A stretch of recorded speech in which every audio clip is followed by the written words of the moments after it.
2025లో ఏవైతే mega DSC మన రాష్ట్ర ప్రభుత్వం కండక్ట్ చేసిందో దాని యొక్క ఫలితాలపైన ఆ పరీక్ష విధానం పైన రకరకాల ఆరోపణలు ఇప్పుడు రాష్ట్ర వ్యాప్తంగా చేస్తున్నారు. దాని మీద పరీక్ష రాసి ఉద్యోగం సాధించిన అభ్యర్థులు మనతో పాటు ఉన్నారు. వాళ్ళ అభిప్రాయం తెలుసుకునే ప్రయత్నం చేద్దాం.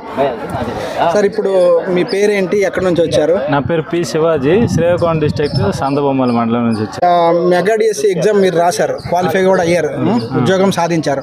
ఆ విధానంలో ఎక్కడైనా మీకు పారదర్శకత ఉంది అని అనిపించిందా, లేకపోతే పారదర్శకత లేదు అని అనిపించిందా? 100% పారదర్శకత ఉంది సార్. ఎందుకంటే సిబిటి విధానంలో అది మనకు మెగా డిఎస్సి నోటిఫికేషన్ ఇచ్చినప్పుడే చెప్పారు, ఎటువంటి అవకతవకలకు ఎటువంటి పాల్పడదు. అదేవిధంగా చాలా స్ట్రిక్ట్గా ఎగ్జామ్స్ జరిగాయి. ఎగ్జామ్స్ జరిగినప్పుడు కూడా ఎటువంటి పేపర్ లీకేజీలు అటువంటి సెక్షన్ ఇప్పుడు రాలేదు. ప్రైమరీకి ఇచ్చినప్పుడు కానీ, మెయిన్కి ఇచ్చేటప్పుడు కానీ, సెలక్షన్ లిస్ట్ ఇచ్చేటప్పుడు కానీ, మెరిట్ లిస్ట్ ఇచ్చేటప్పుడు కానీ అభ్యర్థులు అందరూ కూడా చేశారు. వాళ్ళందరికీ కూడా ఫోన్ కాల్స్ చేశారు, మెసేజెస్ పంపించారు. సర్టిఫికేట్ వెరిఫికేషన్ 3 స్టేజ్ల్లో అయింది.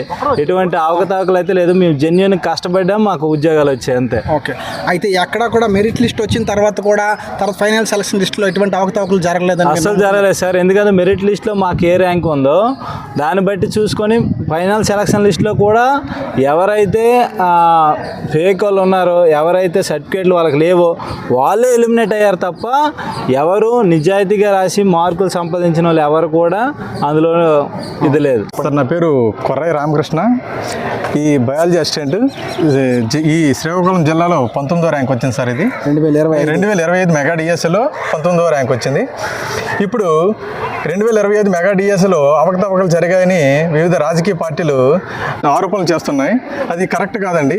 ఎందుకంటే ఎగ్జామ్ సెంటర్లకి వెళ్ళే ముందు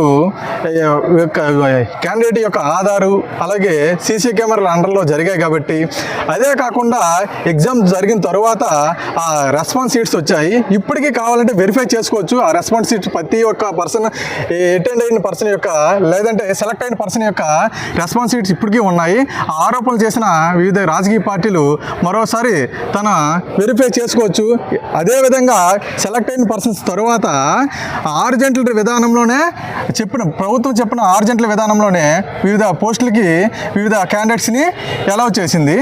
చూసారు కదండి, కష్టపడి సాధించిన టీచర్ ఉద్యోగాలపై వైసీపీ నాయకులు ఎకనైనా విష ప్రచారాలు ఆపండి. 16,000 కుటుంబాలతో, వారి యొక్క జీవితాలతో ఆడుకోవద్దు. అలాగే నిరుద్యోగ యువత కూడా వైసీపీ నాయకుల యొక్క విష ప్రచారాన్ని ఎట్టి పరిస్థితుల్లో కూడా నమ్మకండి.